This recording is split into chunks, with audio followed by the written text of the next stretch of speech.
রাস্তার ওপর দাঁড়ানো একটি ট্রাকের ভেতর বড় একটি টাকার বাক্স। সেই টাকার স্তূপের ওপর দাঁড়িয়ে আছেন এক তরুণ।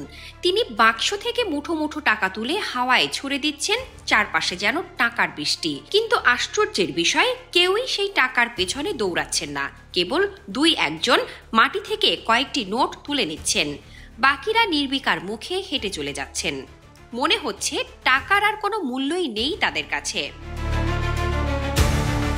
সম্প্রতি সামাজিক যোগাযোগ মাধ্যমে ভাইরাল হওয়া এক ভিডিওতে এমন দৃশ্য দেখা গেছে।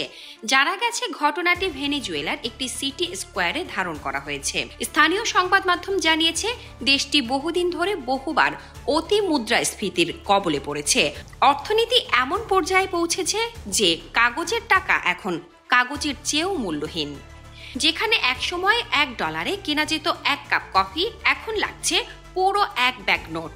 হয়তো সেই হতাশা থেকেই তরুণটি টাকা উড়িয়ে দিচ্ছেন, একটি প্রতীকী প্রতিবাদ হিসেবে। ভিডিওটি প্রথম প্রকাশিত হয় ডক্টর শীতল যাদব নামের এক্স টুইটার এর একটি অ্যাকাউন্ট থেকে। তবে এর সত্যতা এখনও স্বাধীনভাবে যাচাই করা যায়নি। কারো কাছে এটি হতাশার প্রতীক, কারো কাছে বিদ্রোহের প্রকাশ। কিন্তু একটি বিষয় স্পষ্ট, ভেনেজুয়েলায় টাকা এখন সত্যি বাতাসে উঠছে, আর মানুষের আশা উড়ে গেছে অনেক আগেই মুদ্রাস্ফীতির ঝড়ে। শামসাদ শাহনীন, দৈনিক আওয়ার বাংলাদেশ।